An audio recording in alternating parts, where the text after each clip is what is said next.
नमो ज्ञानेश्वरा नमो ज्ञानेश्वरा। निवृत्ती उदारा सोपान देवा। मुक्ताबाई नमो त्रिभुवन पावनी।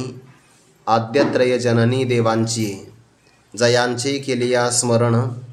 होय सकळ विद्यांचे अधिकरण। तेचे वंदू श्री चरण श्री गुरूंचे ते नमस्कारोनी आता। कार्पण्य दोषोपहत स्वभाव पृच्छामि त्वां धर्म समूढ चेताः। यत्श्रेयस्यान्निश्चितं ब्रूहि तन्मे शिष्यस्तेऽहं शाधि मां त्वां प्रपन्नम्। आम्हा काय उचित ते पाहता न स्फुरे येथ। जे मोहे येणे चित्त व्याकुळ माझे। कैवल्य साम्राज्य चक्रवर्ती विश्वमौली ज्ञानोबाराय सकल ब्रह्मनिष्ठ गुरुजनांच्या परमकृपेने श्री भगवती ज्ञानेश्वरीच्या दुसऱ्या अध्यायाचा विचार आपण करत आहोत। उपदेशाचे प्रकार दोन, एक सामान्य उपदेश, विशेष प्रकारचा उपदेश। दुसऱ्या अध्यायाच्या दुसऱ्या आणि तिसऱ्या श्लोकामध्ये भगवंतांनी भक्तराज अर्जुनाला स्वधर्माच्या विषयी अर्थात युद्ध करण्याविषयी थोडीशी जागृती देण्याचा प्रयत्न केला। त्यामध्ये आलेला तो उपदेश सामान्य स्वरूपाचा आहे, साधारण उपदेश आहे की अर्जुना, महापुरुष पलायन करत नसतात। याने स्वर्गही प्राप्त होणार नाही किंवा कीर्ती संपादन करता येणार नाही।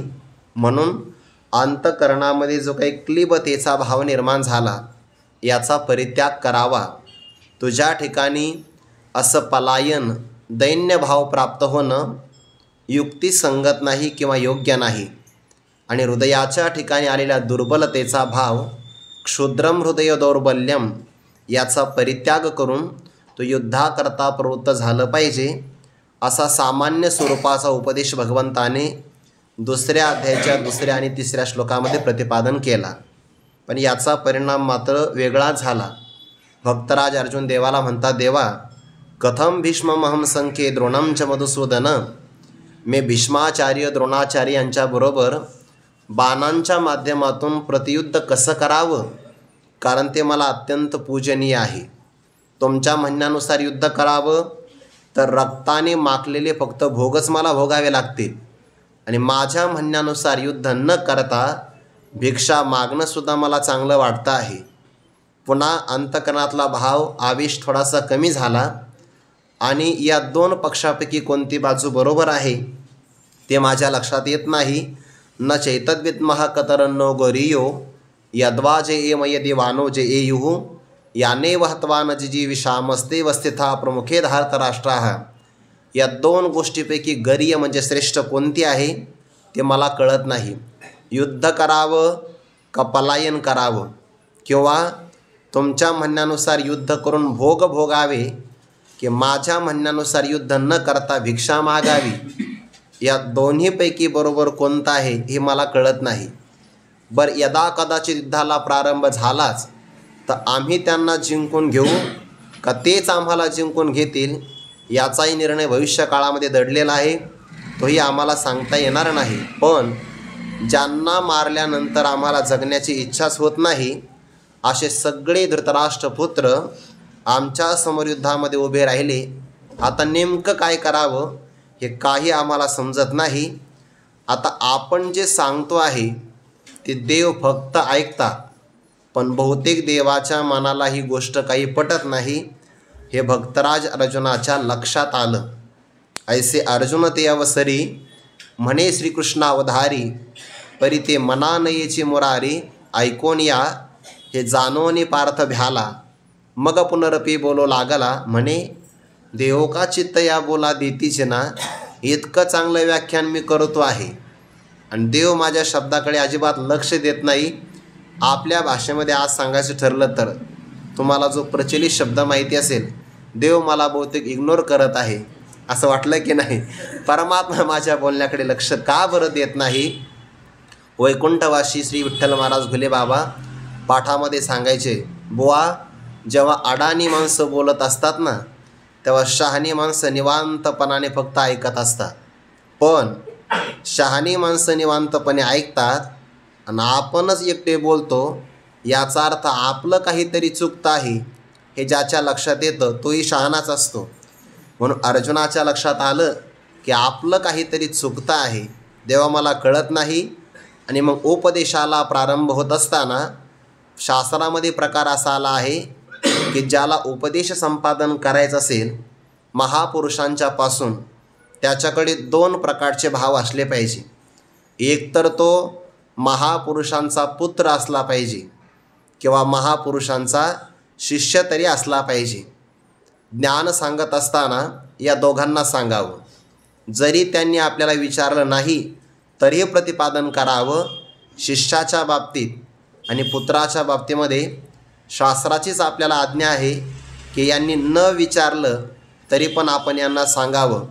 म्हणून आपल्या वेद आणि उपनिषदाच्या परंपरेचा विचार केला तर जेव्हा एखादे वडील मृत्यूपंथाला लागले आहेत तेव्हा ते आपल्या मुलाला जवळ बोलावून मुख्य उपदेश प्रतिपादन करायचे. शास्त्रामध्ये असे प्रसंग अनेक प्रकारचे आलेले आहेत आणि म्हणून मुख्य उपदेश प्राप्त व्हावा यासाठी शरणागतीचा काय प्रकार आहे तो प्रकार या 7व्या श्लोकामध्ये आलेला आहे. तशी शरणागती 6 प्रकारची: अनुकूल्यस्य संकल्पः, प्रातिकूल्यस्य वर्जनम, रक्षिष्यतीति विश्वासो, गोप्तृत्ववर्णम तथा आत्मनिक्षेपकार्पण्ये षड्विधा शरणागती. असं पण द्विपुरुषा म्हणजे 6 प्रकारचा शरणागतीचा विचार आलेला आहे. ज्यांना आपण शरण जातो त्यांच्या संबंधाने अनुकूल कर्म करावं, प्रतिकूल असेल तर परित्याग करावा. ते माझं नक्की रक्षण करतील असा विश्वास असावा. अनेक जण आपल्यासमोर आले तर अनन्य भावाने त्यांची एकाची निवड करावी. आपलं मन समर्पित करावं आणि आपल्या ठिकाणी कार्पण्य नावाचा भाव असावा. या कार्पण्य शब्दाचे अर्थ 2 होतात. एक कृपणतेचा भाव, त्यालाही कार्पण्य म्हणतात. आणि स्वतःच्या ठिकाणी दीनता, लीनता, गरीबपणा धारण करणं यालाही कार्पण्य असं म्हणतात. जसं की आपण 4थ्या अध्यायामध्ये ओवी पाहत असतो, जे ज्ञानाचा कुरुठा ते तर सेवा हा दारवंटा, तो स्वाधीन करी सोबटा ओळगोणी, तरी तनु मनोजीवे चरणांशी लागावे हे आत्मनिक्षेप आहे.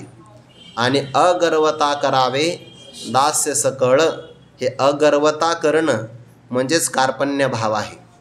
म्हणजे कृपणतेचा भाव शास्त्रामध्ये 2-3 प्रकारचे अर्थ केले. त्याच्यामध्ये जो आत्मस्वरूपाला न जाणता इह लोकातून निघून जात असेल तर त्याला कृपण असं म्हणतात. म्हणजे अज्ञानी पुरुष आत्मस्वरूपाला जाणत नाही म्हणून तो कृपण झाला. आणि मग अज्ञानी पुरुष जर कृपण असेल तर त्याच्या ठिकाणी जे राहतं त्याला कार्पण्य म्हणतात. कृपणता म्हणजे अज्ञान, आणि त्याच्या ठिकाणी राहत असेल अज्ञानी पुरुषाच्या ठिकाणी तर ते कार्पण्य आहे. अज्ञान नावाच्या दोषामुळे माझा मूळ स्वभाव झाकला गेला असा एक अर्थ. किंवा प्रभू मी अत्यंत दीन झालो आहे. युद्धाला आलो तेव्हा माझा आवेश आगळा वेगळा होता आणि स्वकीयांना पाहिल्यानंतर मग तो देखोनी सकळ स्वजन, विसरला अभिमान संग्रामीचा, न धरत अश्रुपात आले, अत्यंत दुःखाने जर्जर झाला. हा अर्जुनाच्या ठिकाणचा दीन भाव आहे.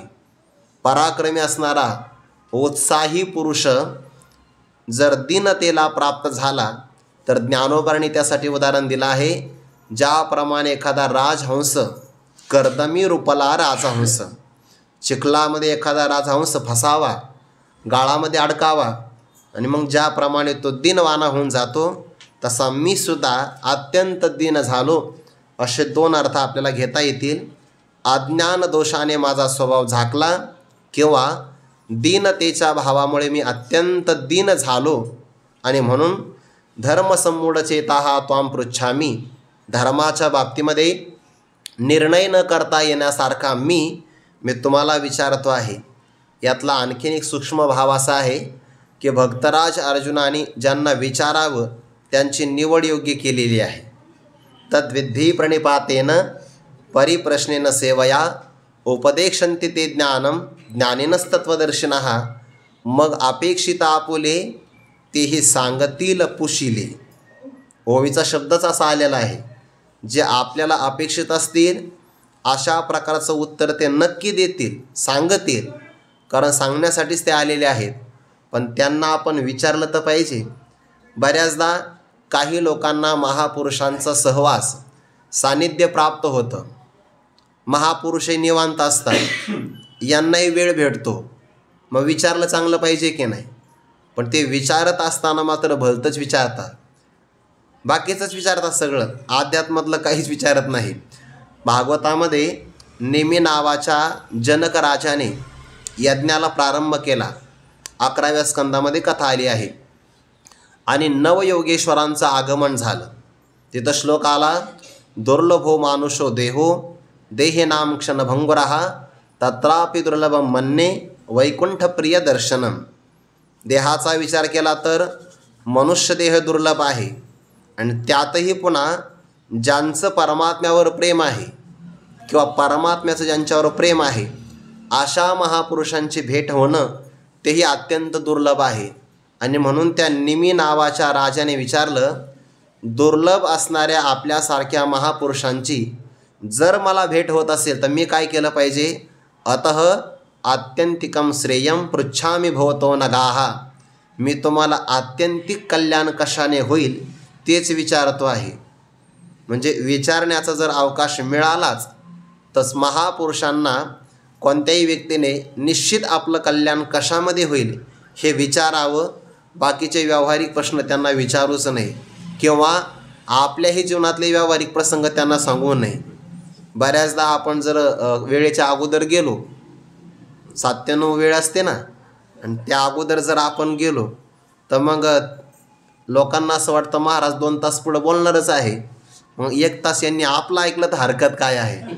आणि मग ते आपल्याला सांगतात, आता अवधारा कथा गहन. मग त्यांचं ते पूर्ण इतिहास सांगतात, आपल्याकडं काही नव्हतं महाराज, सगळं आपण कमवलं आहे, वाडवडिलांचं काही नाही, हे सगळं जे दिसतं की नाही हे आपल्या कष्टाचे फळ आहे, श्रमसाफल्य असं त्याच्यावर नावच असतं घरावर, सांगतात की नाही आपल्याला. मग आता इतक्या लांबून आलं तर मग एखादी ओवी विचारावी महाराजांना, एखाद्या अभंगाचं चरण विचारावं, ते नाही सांगत. ते आपल्याला विचारतात, तुम्हाला काही माहिती आहे का आमच्याविषयी. आपण म्हणलं नाही, मग आता ऐका, असं ते सांगतात बघा. तसं नाही, प्रसंग आला तर पारमार्थिक विचारावं. त्यांनी मी राजाने ते विचारलं. आणि तसंच भक्तराज अर्जुन देवालाही म्हणतात, पृच्छामि त्वां धर्मसम्मूढ चेताः. स्वतःचे दोष मान्य करता आले पाहिजे. कार्पण्य दोषोपहत स्वभावः धर्मसम्मूढ चेताः. स्वतःच्या दोषाची मान्यता आहे बघा. ज्या व्यक्तीला स्वतःचा दोष कबूल करता येतो, समजून घ्यावं त्याच्या अंतःकरणाच्या शुद्धीला प्रारंभ झालेला आहे. कारण दोष जर मान्य केला तर तो अनुताप आहे. अनुतापे दोष जाय न लागता निमिष. निमिषभर सुद्धा वेळ लागत नाही, फक्त अनुताप झाला पाहिजे. अनुताप तीर्थे नाहला नाहो निमज आत्वा आला सर्व भावे. म्हणून अनुताप पश्चाताप झाला पाहिजे, हा पश्चातापच आहे.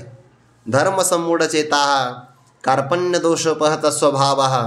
पण त्वां पृच्छामि, मी तुम्हाला विचारतो आहे. काय विचारायचं. यत निश्चितम श्रेयस्यात् तत्मे ब्रूहि. जे निश्चित कल्याणकारक असेल. निश्चित कल्याणकारक म्हणजे ज्या साधनाचा अवलंब केला तर इतर साधनांची गरज पडणार नाही, निश्चित फल प्राप्त होईल, त्याला म्हणतात ऐकांतिक श्रेय.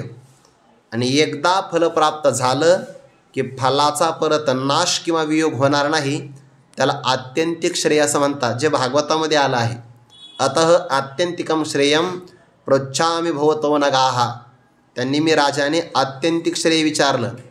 आणि मग भागवत धर्मालाच आत्यंतिक कल्याण असं म्हटलं आहे. तसं इथंसुद्धा आत्मज्ञानाला किंवा आत्मज्ञानाच्या द्वारे मोक्ष प्राप्त होतो, त्या मोक्षालाच आत्यंतिक श्रेय असं म्हटले. शब्द फक्त आला निश्चितम श्रेयस्यात्. जे निश्चित कल्याणकारक असेल तेच आपण मला सांगा, बाकीचं मला काही सांगू नका. पृच्छामि बरं, आपण मला सांगावं, पण काय सांगावं. प्रिय सांगू नका. प्रिय कुठं सांगितलं. दुसऱ्या श्लोकामध्ये अनार्यजुष्टम अस्वर्ग्यम अकीर्तिकरम. हे तुला स्वर्ग प्राप्ती करून देणारं नाही आणि मला गरजही नाही. स्वर्ग प्राप्ती प्रिय विषय आहे, मला प्रियाची नाही गरज. निश्चितम श्रेयस्यात्, ते आपण मला सांगा. हे जिज्ञासू लक्षण आहे. या श्लोकाच्या अगोदर आहे गुरूंची शरणागती. बरं, आता या श्लोकामध्ये शिष्यस्तेहम त्वां प्रपन्नम, मी तुमचा शिष्य आहे, तुम्हाला शरण आलो, ही शरणागती आहे. माम शाधी, आपण मला उपदेश करा. खरं तर काही महापुरुषांनी असं चिंतन केलं आहे, आता हेही म्हणण्याची गरज नाही आहे. मला उपदेश करा हे तरी देवाला का म्हणायची गरज आहे? कारण शरण झाल्यानंतर कल्याण काय आहे ते देव ठरवतील ना. आता उपदेश करायचा का न करायचा, कृपादृष्टी करायची का आलिंगन द्यायचं, हे देवाच्या मनावर आहे. पण तरीसुद्धा धर्मसंमूढ चेताहा असं असल्यामुळे आपण मला उपदेश करा असं अर्जुनजी बोलून गेले. भाव सांगायचा होता मला, या श्लोकाच्या अगोदर साधकाच्या ठिकाणी जे लक्षण असतात ना, विवेक, वैराग्य, समाधी, षटक आणि मुमुक्षुत्व, ते सगळे पहिल्या अध्यायामध्ये आलेले आहे. नच श्रेयोनुपश्यामी हत्वा स्वजनमाहवे, एक प्रकारचा हा विवेकच आहे. वैराग्याच्या बाबतीमध्ये मला त्रैलोक्य राज्यस्य हेतु किम न मही कृते न कांक्षे विजयम कृष्ण न च राज्यम सुखाने च किम भोगैन जीविते नवा, असं म्हटलं की नाही. हे सगळ्या प्रकारचे सुखाचा, भोगाचा परित्याग करणं, जे काही साधन चतुष्टय संपन्नतेचा विचार आला तो सगळा विचार तिथं आला आहे. मला यांनी जरी मारलं रणांगणामध्ये तरी मी ते सहन करेल, तितिक्षा आली बघा. जरी यांनी निशस्त्र आहे मी आणि धृतराष्ट्रपुत्र शस्त्रधारी, यांनी जरी मला आता मारलं तरी मी मरण सहन करेल, तितिक्षा आलेली आहे. आणि बाकी मला काही नको, यामध्ये मोक्ष प्रतिपादन केला. श्रेय कशाला म्हणतात? मोक्ष. म्हणजे 11व्या श्लोकापासून जो ब्रह्मात्मविद्येला उपदेश प्रारंभ होणार आहे त्या उपदेशाचा अधिकारी साधन चतुष्टय संपन्न असावाच लागतो. आणि तो पहिल्या अध्यायामध्ये अर्जुनाचा अधिकार प्रगट झालेला आहे. आणि म्हणून ज्ञानोबांनी सुद्धा पुढे 18व्या अध्यायामध्ये तरी पहिला जो अध्याय तो शास्त्र प्रवृत्ती प्रस्ताव असं त्याला नाव दिलेलं आहे. अध्यात्मशास्त्राची प्रवृत्ती होण्यासाठी पहिल्यांदा साधक यावा लागतो. आणि साधकाची काय काय लक्षणं विचारसागरामध्ये आली आहे पहिल्याच तरंगामध्ये, ते सगळी लक्षणं या पहिल्या अध्यायामध्ये आलेली आहे. आणि म्हणून फक्त आता अशा साधकांनी तस्मात् गुरुं प्रपद्येत जिज्ञासु श्रेय उत्तमं शाब्दे परेच निष्णातं ब्रह्मण्युपशमाश्रयम्, जिज्ञासू पुरुषाने गुरूंची शरणागती करावी. त्वां प्रपन्नम ही शरणागती आहे किंवा उपनिषदामध्ये आलेला मंत्र, तद्विज्ञानार्थम स गुरुमेवाभिगच्छेत समित्पानि ही श्रोत्रियम ब्रह्मनिष्ठम, त्या परमात्म तत्वाला जाणण्यासाठी त्याने गुरूंची शरणागतीच करावी. आणि उपनिषदामध्ये भागवतामध्ये आलेली शरणागती भगवद्गीतेमध्ये या श्लोकात आली आहे. त्वां प्रपन्नम, तुम्हाला शरण आलेलो आहे मी, तुमचा मी आश्रय केला आहे. आणि मग भगवंताच्या प्रतिज्ञावर सकृदेव प्रपन्नाय तवास्मितीचे याचते अभयम सर्वभूतेभ्यो ददाम्ये तद्व्रतम मम. भगवान असं म्हणतात, जो फक्त एकदा मला शरण येतो आणि म्हणतो की मी तुमचा आहे, अहम ते शिष्याहा, मी तुमचा आहे, मला शरण आला, तर सगळ्या प्राणीमात्रांपासून मी त्याला अभय वरदान देतो, असं देवाचं व्रत आहे. किंवा मामे वै प्रपद्यन्ते माया मेताम तरंती ते, हे देवाची प्रतिज्ञा आहे. किंवा 18व्या अध्यायामध्ये अर्जुना सर्व धर्मान परित्यज्य मामेकं शरणं व्रज अहम त्वा सर्व पापेभ्यो मोक्ष इष्यामि मा शुचः, तू शोक करू नको. या सगळ्या श्लोकांचा विचार केला तर त्वां प्रपन्नम, मी तुम्हाला शरण आलो आहे, दोनदा शब्द वापरले बरं. त्वां पृच्छामी आणि त्वां प्रपन्नम माम शादी, आता मला उपदेश करा.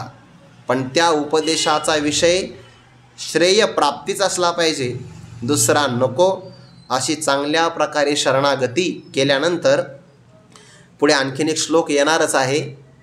त्यापूर्वी ज्ञानोबा या श्लोकावर भाष्य करतात, त्याचा विचार आपण करू.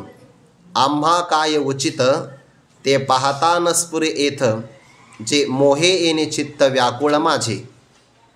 आम्हा हा शब्द सगळ्या साधकांचा वाचक आहे. किंवा जगातले जेवढे काही भक्त असतील त्या सगळ्या भक्तांच्या बाबतीमध्ये हा शब्द आहे.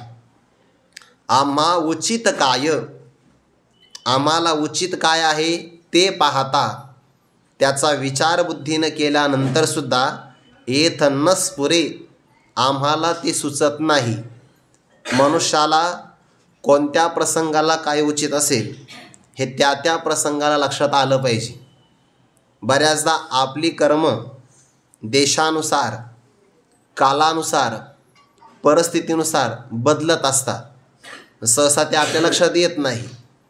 समजा विद्यार्थी असेल तर ब्रह्मचर्य धर्म गोकावी अक्षरे हे त्याच्याकरता उचित आहे. गृहस्थ असेल तर आश्रम विचार षटकर्मी, वानप्रस्थ जीवन असेल तर संयोगी वियोग, आणि संन्यास जीवन असेल तर सगळ्या प्रकारचा त्याग. म्हणजे आश्रम बदलला तर उचित कर्म बदलतं, वर्ण बदलला तर त्याचे उचित कर्म बदलतात, आणि देशकाल परिस्थितीनुसार सुद्धा कर्म बदलतात. क्षत्रिय असेल तर राज्य संगोपन करत असेल तर दान करणं हे त्याचं कर्म आहे, आणि युद्धामध्ये आला तर युद्धे चाप्य पलायनम, युद्धातून पलायन न करणं हे त्याचं उचित कर्म आहे. पण भक्तराज अर्जुन म्हणतात, मला उचित काय आहे हे आता काहीच कळत नाही, श्रेय काय आहे तेही लक्षात येत नाही. यांना मारावं का न मारावं, राज्य संपादन करावं का त्याग करावा, बरं भिक्षा मागावी का न मागावी हेही कळत नाही. उचित काय आहे? आता भिक्षा मागणं क्षत्रियाला उचित नाही, पण आपत्काल आला तर मागितली चालते बरं. कारण जेव्हा लाक्षागृहामध्ये हे सापडले तिथून यांनी पलायन केलं, विवरातून पलायन जीव वाचण्यासाठी. पण त्यानंतर जेव्हा ते वनात राहिले तर कसे राहिले? ब्राह्मण म्हणूनच राहिले की नाही. आणि त्या काळात त्यांनी भिक्षा मागितली. क्षत्रियाला भिक्षा मागणं योग्य नाही, पण आपत्काल जर आला तर मागितलेली चालते. पण आता इथं आपत्काल नाही ना, इथे तर युद्धाचा काल आहे. त्यामुळे आम्हा काय उचित ते पाहता त्याचा आमच्या बुद्धीने आम्ही विचार केला, पण न स्फुरे, आमच्या बुद्धीला काही सुचत नाही. काय कारण? जे या पदाने ते कारण सांगतात. बऱ्याचदा ज्ञानेश्वरीमध्ये जे असा शब्द आला की तो कारणवाचकच असतो बऱ्याचदा. बरं काही ठिकाणी नसेल, पण बऱ्याच प्रसंगामध्ये जे शब्द आला की त्याचा अर्थ कारण असा होतो. का बरं बुद्धीला स्फुरत नाही? त्याचं कारण मोहे येणे चित्त व्याकुळ माझे, माझे चित्त येणे मोहे व्याकुळ, म्हणून येथ न स्फुरे, आम्हाला काही सुचत नाही. आपल्या चित्ताने ऐकलेलं फार चांगलं असतं, आपली बुद्धी चांगली पण असते, पण योग्य प्रसंगाला आपल्याला ते आठवत नाही किंवा सुचत नाही. त्याचं एक कारण आपल्या चित्तावर कोणतं तरी आवरण आलेलं असतं. एखादा व्यक्ती जास्त जर कामासक्त झाला तर त्या कामासक्त पुरुषाला भयम न लज्जा आठवत नाही. एखादा व्यक्ती क्रोधाला प्राप्त झाला तर त्यालाही आठवत नाही. या प्रसंगाला आपण काय करावं? क्रोध शांत झाला की मग कळतं अरे आपण चूक केली. तसं अंतकरणाला मोह प्राप्त झाला तर त्या मोहामुळे सुद्धा चित्त व्याकुळ होतं, आणि एकदा चित्त व्याकुळ झालं की योग्य अयोग्य, उचित अनुचित हे काहीच कळत नाही. बघा, मोह म्हणजेच काय? आकर्षण, किंवा मोह म्हणजे अज्ञान, मोह म्हणजे एक प्रकारचा अविचारपणा, आणि त्यामुळे चित्त झाकलं जातं. पाण्यावर जर शेवाळ आलं तर पाणी दिसतच नाही. सूर्यावर ढगांचा पडदा आला की सूर्य ज्याप्रमाणे दिसत नाही, किंवा सापाने चंदनाला वेढा दिला तर चंदन लक्षात येत नाही. तसंच आहे, एकदा मोह अंतकरणामध्ये निर्माण झाला की त्याला योग्य विचार सुचत नाही. म्हणजे अर्जुनाने सुद्धा मान्य केलं, तया परी पार्थ अतिस्नेहे मोहित, मोहामुळे लक्षात येत नाही, आणि धृतराष्ट्रालाही लक्षात येत नाही, तरी पुत्रस्नेहे मोहितो, तोही मोहालाच प्राप्त, आणि भक्तराज अर्जुनसुद्धा मोहाला प्राप्त. माझ्या चित्ताला लक्षात येत नाही. कसा प्रकार झाला? दृष्टांत सिद्धांत पुढे सांगतात. तिमिरावरुद्ध जैसे, म्हणून सगळ्या अवस्थेमध्ये ना मनुष्य विवेकी असला पाहिजे. म्हणजे मग त्याला चांगल्या प्रकारचे निर्णय घेता येतात. आणि जर तो अविवेकाला प्राप्त झाला, मोहाला प्राप्त झाला, की मग त्याला योग्य निर्णय घेताच येत नाही. मोह चित्ताला आवृत्त करून टाकतो. चित्त व्याकुळ झालं की निर्णय बदलतात, असं त्याचा अर्थ आहे. उदाहरण देतात, तिमिरावरुद्ध जैसे दृष्टीचे तेज भ्रंशे, मग पाशीच असता न दिसे वस्तू जात, देवा तैसे मज जाहले, जे मन हे भ्रांती ग्रासिले, आता काय हित आपुले तेही नेने, तरी श्रीकृष्णात्वा जाणावे, निकेते आम्हा सांगावे, जे सखा सर्वस्व आघवे आम्हासी तू. या सगळ्या ओव्यांचा खरं पुढे एकत्र विचार येणार आहे, पण प्रस्तुत 3 ओव्या एकत्र आहे. तिमिरावरुद्ध, अवरुद्ध म्हणजे झाकला गेलेला. डोळ्यामध्ये जे अनेक रोग होतात, त्या अनेक रोगामध्ये एक तिमिर नावाचा रोग आहे. त्याने काय होतं, तिमिर नावाच्या रोगाने डोळ्यामध्ये पाणी तयार होतं आणि एक प्रकारचा पडदा तयार झाला की दृष्टीचे तेज भ्रंशे. आपल्या दृष्टीमध्ये तेज आहेच, पण त्या रोगामुळे तेज भ्रंश पावतं, म्हणजे दिसण्याकरता तो व्यक्ती अक्षम होऊन जातो, त्याला फार दिसत नाही. मग पाशीचं म्हणजे जवळच वस्तू आहे आपल्या, पण जवळच्या वस्तूसुद्धा आपल्याला असता न दिसत नाही. हे जसं रोगाने होतं ना, तसं अज्ञानाने पण होतं बघा. जवळी असता जगजीवन, का धांडवळसी वन, असं म्हटलं की ज्ञानोबरायांनी सोमवारच्या अभंगामध्ये. तैसा हृदयामध्ये मी रामू, असता सर्व सुखाचा आराम, की भ्रांतासे कामू विषयावर. जवळच आहे पण दिसत नाही. जास्त तहान लागली तर त्या मृगाला जवळचं पाणी दिसत नाही. किंवा करंटा असेल तर तो ज्या जागेत बसलेला आहे त्या जागेच्या खाली असणारं धन त्याला दिसत नाही. हे जसे प्रकार आहे, तसं अज्ञानामुळे आत्मवस्तू आपल्या आतच आहे, लक्षात येत नाही. तिमिर नावाच्या रोगाचा हा एक प्रकार. आणि दुसरा त्यामध्ये आणखीन एक प्रकार आहे तिमिर नावाच्या रोगामध्ये. त्याला एका वस्तूचे 2 वस्तू दिसतात. 18व्या अध्यायामध्ये येते बघा हे. दिठी चंद्रची गे साचे, परी ये तुले हे तिमिराचे, जे एकची असे तयाचे दोन्ही दावे. म्हणजे चंद्र एकच असतो, पण तिमिर नावाचा दुसरा रोग आहे. आता हे डोळ्याचे रोग आहे ना, त्याचे प्रकार भरपूर आहे. त्याच्यामध्ये सुद्धा अपडेट आहे. ते सगळे रोग बदलतात बघा, नवीन त्याच्यामध्ये. मग त्या तिमिरामध्ये एक चंद्र आला की त्याला 2 दिसतात. बरं, सामान्य पुरुषाला हा भ्रम झाला तर चालतो, आपल्यासारख्याला होऊ नये, आपली हानी त्यामध्ये. समजा आपल्याला तिमिर नावाचा रोग झाला आणि लोकांनी सत्कार करताना आपल्याला एकच नारळ दिलं, आपल्याला किती दिसतील? त्याच्यापुढं मी जात नाही, आता तिथपर्यंत थांबतो. असं होऊ नये आपल्याला. तिमिरावरुद्ध जैसे दृष्टीचे तेज भ्रंशे, मग पाशीच असता न दिसे वस्तू जात. हे झालं उदाहरण. देवा तैसे मज झाले, तसा प्रकार माझा झालाय. बरं, आपलं स्वतःचं अज्ञानसुद्धा मोकळ्या मनाने मान्य करता आलं पाहिजे. ज्या पुरुषाला मी अज्ञान आहे असं कळतं, तो पुरुषसुद्धा ज्ञानीच असतो. मी अज्ञानी आहे हे ज्ञान असल्याशिवाय कळत नाही ना. पूर्ण जर अज्ञान असेल तर मी अज्ञानी आहे हेही कळणार नाही. ज्या अर्थी एखादा व्यक्ती म्हणतो मी अज्ञानी आहे, मी अज्ञानी आहे हे कळणंसुद्धा ज्ञानच आहे ना. म्हणून मान्य करता आलं पाहिजे. हे सुद्धा याला आत्मनिवेदन म्हणतात. स्वतःचे दोष, स्वतःची उणीव मान्य करता आली की ती पूर्ण व्हायला प्रारंभ होत असतो.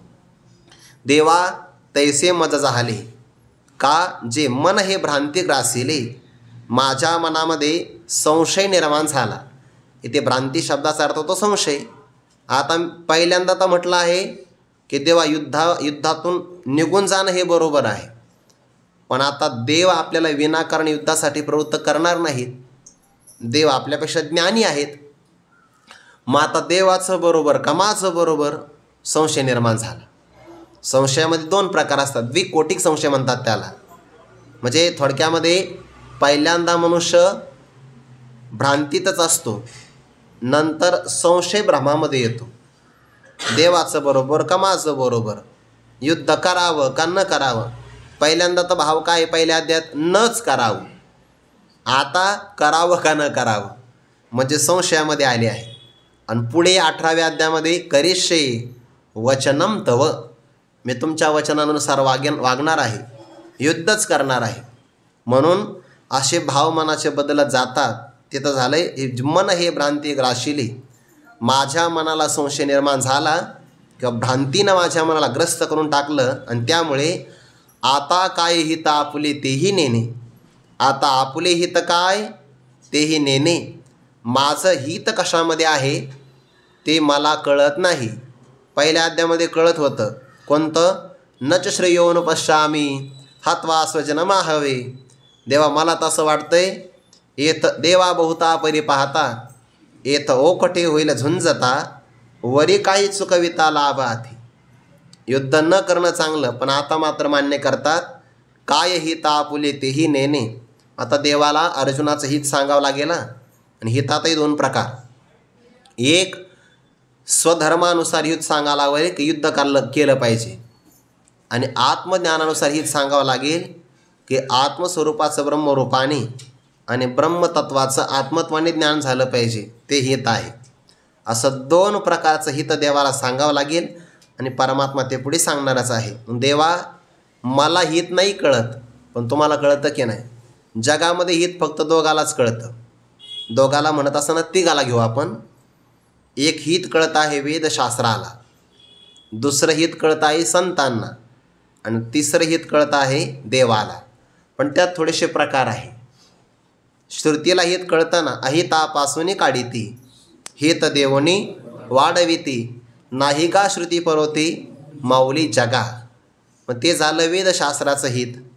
देवाला हित कळतं तरी श्रीकृष्णा तो आज आणावे, आणि सगळ्यात मोठं हित कळतं संतांना, तेची माझे हित करीती सकळ, जेने हा गोपाळ कृपा करी. आणि भक्तराज अर्जुनाचं भाग्य असं आहे, देवा श्रीकृष्णा, इथं देवाला हित कळतं असा शब्द वापरला.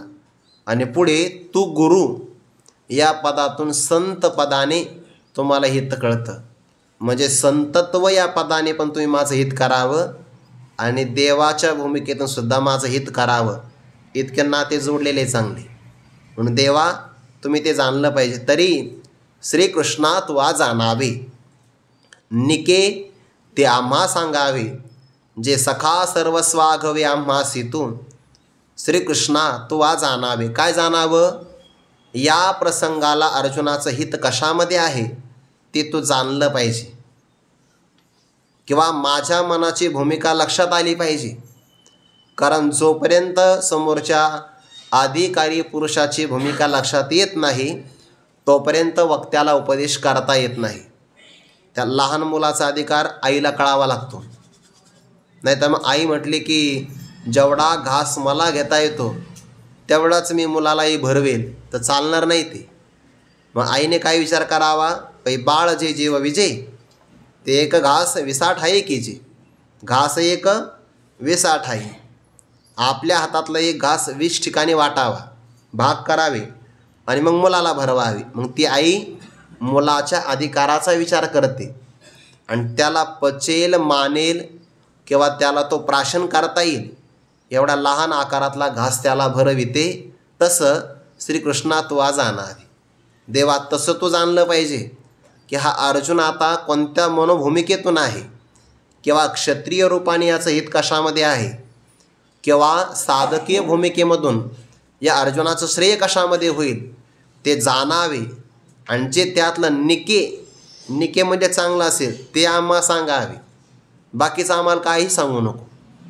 की ते चाकोरी आहे बघा सांगण्याची आणि विचारण्याची पद्धती.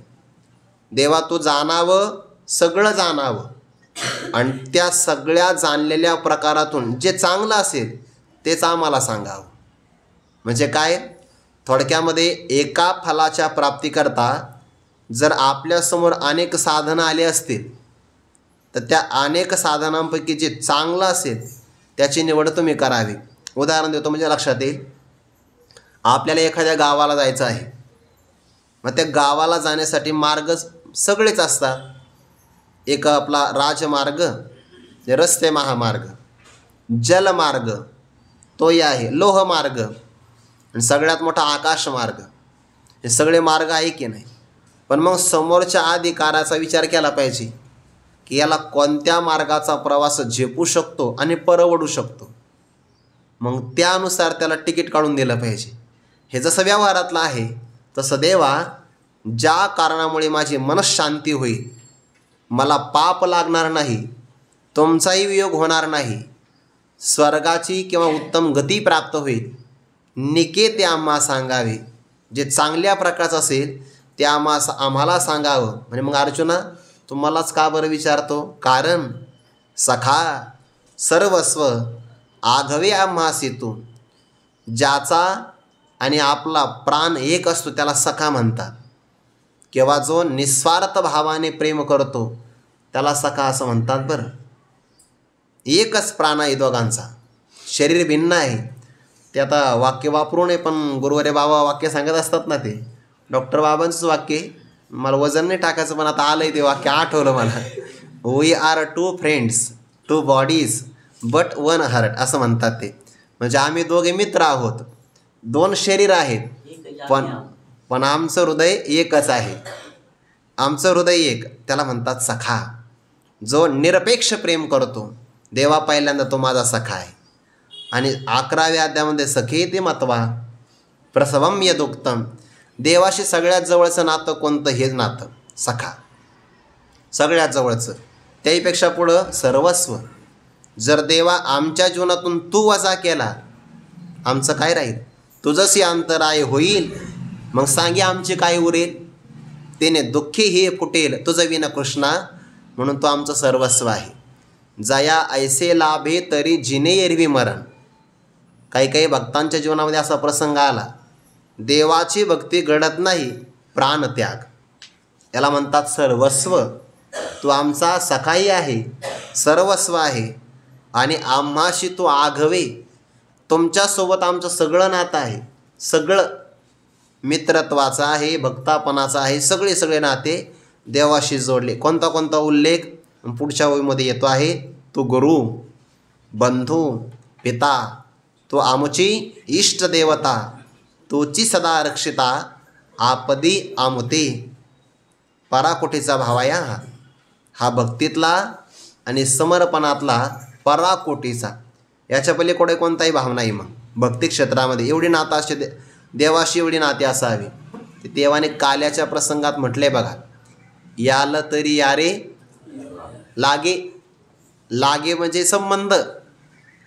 तुम्हाला जर माझ्या मागं यायचंच असेल तर माझ्याशी काहीतरी संबंध जोडा, कारण संबंध जोडल्याशिवाय कळणार नाही तुम्ही कोणाचे कार्यकर्ते म्हणून. संबंध जोडावा लागेल की नाही. आणि मग सगळ्यात चांगला संबंध भक्तीचा. ते सगळे हे नाते आहे. तो गुरु जो उपदेश करतो, अज्ञान अंधकार दूर करतो, त्याला गुरु असं म्हणतात. हा गुरु शब्द गो शब्द अंधकाराचा वाचक आहे. ऋ शब्द स्तन्यरोधक हा, आणि अज्ञान अंधकाराचं निवारण करतात, म्हणून त्यांना गुरु असं म्हणतात. किंवा भागवतामध्ये आलेले मंत्र तंत्र उपदेशिते. घरोघरी गुरु आहेत आई ते, परी शिष्या ते मिळवी सदवस्तू ते. सद्गुरु त्या ते श्रीकृष्ण मानी. तो तसा आमचा गुरु आहे. किंवा कृष्णम वंदे जगद्गुरुम, म्हणून तो देवा आमचा गुरु आहे. आता देव जर गुरु असेल तर अर्जुन कोण असेल? शिष्यस्तेहम. म्हणून श्लोकामध्ये गुरुपद नाही आलं, ज्ञानोबांनी बरोबर वापरलं. हा ज्ञानोबाऱ्यांचा सूक्ष्म भाव आहे बघा. म्हणजे ज्ञानोबाऱ्यांचं वार्तिक आहे. जर अर्जुनजी स्वतःला शिष्य म्हणत असेल, उपदेश करणारा कोण आहे? देव, गुरु. म्हणून तो गुरु आहे. श्लोकात बाकीचे नाही पद आलेले बरं. सखा नाही आला, बंधू, पिता, इष्ट देवता ही पदं नाही आलीत, पण ती सगळी पदं ज्ञानोबांनी घेतली. का? अर्जुनाच्या मनातले सगळे भाव त्या युद्धभूमीवर असणाऱ्या भगवान श्रीकृष्णाच्या लक्षात आले होते. आणि तोच श्रीकृष्ण परमात्मा, तोच अवतारधरी अलंकापुरी. जेवढे जेवढे भाव अर्जुनाच्या मनात आले ते सगळे भाव देवाने मनात ठेवले आणि ज्ञानोबारांच्या रूपाने अवताराला आल्यानंतर मग ज्ञानेश्वरीत प्रगट केले. म्हणून प्रगट होईये बोले. तिथं होते ते पण झाकून ठेवले, आता प्रगट झाले.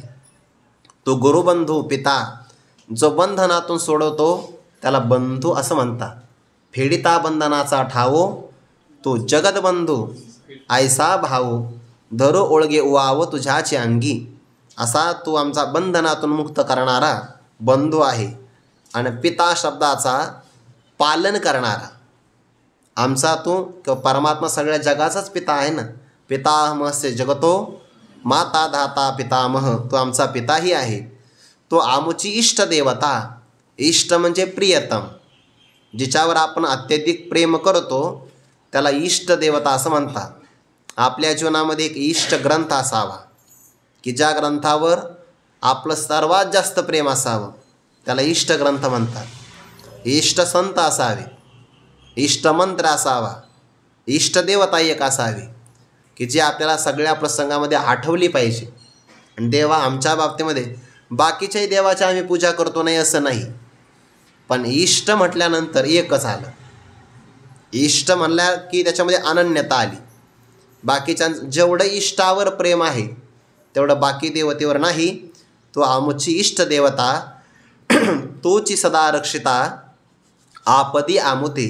देवा आतापर्यंत आमचा अनुभव आहे आपदी म्हणजे आपत्ती काळात संकटामध्ये आमचं रक्षण करणारा तोची.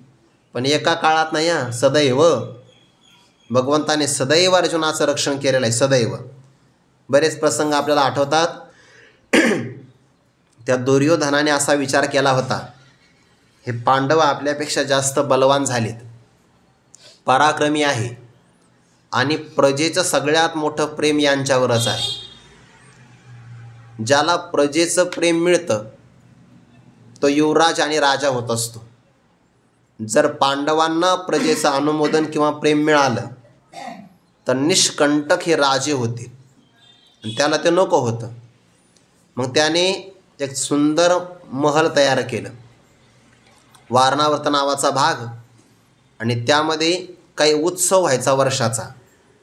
नियम असा की राजघराण्यातल्या राजाने किंवा युवराजाने तिथं गेलं पाहिजे, तिथल्या प्रजेला दर्शन द्यायचं, विचारपूस करायची, असं तो काही उत्सवाचा किंवा त्या कालावधीचा नियम. दुर्योधनाने आपल्या वडिलांना सांगितलं की यावर्षी तुम्ही जाऊ नका, मीही जाणार नाही, पांडवांना आपण तिथं पाठवू. आणि त्या भागामध्ये प्रजेची पण अपेक्षा आहे की पांडवांनी अर्थात धर्मराजाने इथं आलं पाहिजे. झालं, पण त्या अगोदर त्यांनी कट कारस्थान केलं होतं.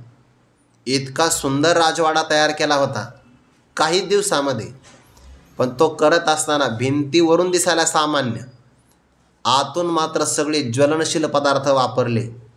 प्राण्यांची चरबी, कारण त्याच्यामध्ये तेल निघतं ना, मांसामध्ये चरबी वापरली, किंवा अग्नी ते लाख म्हणतात त्याला, तसे पदार्थ वापरले, तूप वापरलं, तेल, आणि त्यापासून भिंत तयार केली आणि वरून रंग वेगळा देऊन टाकला, लक्षात येऊ नये. पण ती वाहतूक होत असताना विदुर काकांच्या गुप्तहेरांना ते कळालं की आपल्या राज्यातून एका भागातून हे ज्वलनशील पदार्थ एका भागामध्ये त्यांची वाहतूक होते आहे. इतकं गुप्तहेर खातं गुप्त असावं, इतकी त्याची नजर असावी. इथं उघड सगळं जाते पण लक्षात येत नाही. अधिकारी म्हणतात काही नाही, सोडून द्या, महसूल विभाग आहे की नाही, नेमकं तो गरिबावरच येतो आहे, मोठ्या लोकांवर येत नाही तो. आता हे फक्त कट करून टाकू नका, आपल्याला अडचणी, तसं काय म्हणणार नाही. होतं की नाही असं, गुप्तहेर खातं गुप्त असावं. त्या विदुर काकांच्या लक्षात आलं ज्वलनशील पदार्थ नेले जातात. चौकशी केल्यावर लक्षात आलं हे सगळं वारणावताला जात आहे. आणि मग पांडवांना एके दिवशी त्या संपूर्ण राजवाड्याला अग्नीच लावून द्यायचा आणि अग्नीमध्येच जाळायचं, मारायचं, हे असं ठरलं आहे. आणि विदुर काकांनी त्या गुप्तहेराच्या मार्फत असं म्हणतात की बर्बरिक नावाची भाषा वापरली, बर्बर नावाची काहीतरी, त्या काळातली ती भाषा असेल, सांकेतिक भाषा. आणि त्या भाषेतून धर्मराजाला काही संदेश पाठवला. त्यातले 1-2 फक्त मुद्दे सांगतो मी. ते भाषेतला फक्त आशय. त्या पत्रातला आशय असा होता की शहाण्या मनुष्याने चौकस राहावं, म्हणजे सगळीकडे नजर ठेवावी काय घटना घडतात ते. आणि त्यातला एक संदेश दिला की जेव्हा वनाला अग्नी लागतो तेव्हा त्या वनामध्ये ज्याने बिळ तयार केलेलं असतं ना, त्या बिळात राहणारच फक्त प्राणी वाचतो, बाकी कोणी वाचत नाही. संदेश होता हा. लक्षात आलं की हे महाल राजवाडा एक वन आहे आणि याच्यातून बिळ करायचं म्हणजे भुयार करावं लागेल. आणि त्या भुयारातून बाहेर पडलो तरच आपण वाचू शकतो. आता हे विदुर काकाचं निमित्त आहे, पण विदुर काकाला बुद्धी देणारा कोण आहे? सकलार्थमती प्रकाशू हा परमात्मा आहे, तो बुद्धीचं दान देणारा. म्हणून जरी विदुर काकांना पुढं केलं असेल तरी करी कारण कळून दे कोणा. देवच करतो पण दुसऱ्याच्या माध्यमातून लक्षात येऊ देत नाही. तूची सदा रक्षिता आपदी आमुते. आपत्ती काळामध्ये देवा आमचं रक्षण करणारा तूच आहे. किंवा जेव्हा त्या सेतुबंधनावर हनुमंतरायाच्या समोर गेले अर्जुनजी आणि सांगितलं की बाणांचा सेतू का प्रभू रामचंद्रांनी तयार केला नाही. हनुमंत म्हणले केला असता तर माझ्यासारख्याने उड्या मारून तोडून टाकला असता. ते म्हणाले शक्य आहे का? अरे मग शक्य आहे. नाही नाही नाही, मी आता सेतू तयार करतो, तू मोडून दाखव. हनुमंत म्हणले मोडला तर काय? त्याने मोडला तर मी अग्निकाष्ठ भक्षण करेन. अर्जुनजी म्हणले न मोडला तर मी रथावर थांबेल आणि तुझं रक्षण करेन. पहिल्यांदा सेतू तयार केला. ते हनुमंतराय आकाशात गेले. जय श्रीराम म्हणून जे उड्डाण केलं सेतुभंग पावला. मग काय त्याला धनुष्यबाण सोडून चिता रचली. अग्निकाष्ठ भक्षण करायचं म्हणजे अग्नीत उडी घ्यायची. भगवान म्हणाले 2 भक्त आणि 1 भक्त नष्ट होतोय, आपल्याला गेलं पाहिजे. ब्राह्मणाच्या विषयात परमात्मा आला आणि विचारलं बाळांनो काय करता? बाळांनो, कारण हे ब्राह्मण झाले ना, वृद्ध झाले. काय करता म्हणे? मी अग्निकाष्ठ भक्षण करतो. एवढा बिकट प्रसंग कसं काय आला? म्हणे आमच्यामध्ये असं ठरलं, माझा सेतू या हनुमंताने मोडला आणि प्रतिज्ञेप्रमाणे मी आता अग्निकाष्ठ भक्षण करणार. तूची सदा रक्षिता आपदी आमुते. म्हणे हे पाहायला कोणी होतं का? नव्हतं. आणि मग काय निर्णय याला मजा आहे? हे पाहण्याकरता कोणीतरी साक्षीदार पाहिजे ना. परत एकदा सेतू तयार करा. केला तयार. भगवंताने सुदर्शन चक्र खाली लावलं सेतूच्या खाली आणि हनुमंताला म्हणले आता मार बरं उडी. त्या हनुमंतरायाने उडी मारली तर जमिनीवरून चेंडू आदळावा तसे हनुमंतराय बाजूला पडले. ते म्हणले सेतूमध्ये कसं काय ताकद आली आता? पहिल्यांदा फक्त पाऊल लावला तर मोडला आणि आता मोडत नाही. बुद्धिमताम वरिष्ठम. परमात्मा प्रगट झाले. आता तिथे जर परमात्मा आले नसते तर यांचं ठरलं होतं ना अग्निकाष्ठ भक्षण करायचं. किंवा द्रौपदीच्या बाबतीमध्ये परमात्म्यानेच रक्षण केलं. असा तूची सदा रक्षिता आपदी आमुते. आमुते म्हणजे आम्हाला, फक्त मलाच नाही, भीमाला, धर्मराजाला, या सगळ्यांना रक्षण करणारा देवा तूच आहे. याला म्हणतात रक्षिष्यती ते विश्वासो. त्या आपण षड्विधा शरणागती पाहिली ना.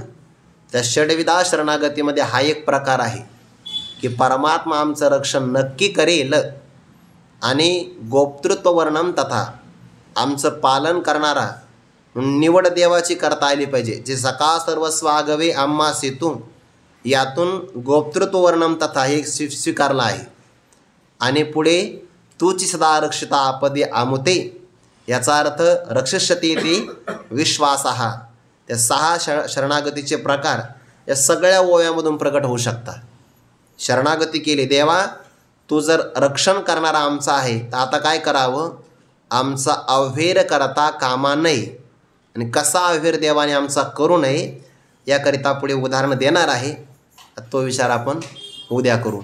पुंडलिक वरदारी विठ्ठल श्री ज्ञानदेव तुकाराम माऊली ज्ञानेश्वर महाराज की जय. जगद्गुरु तुकाराम महाराज की जय.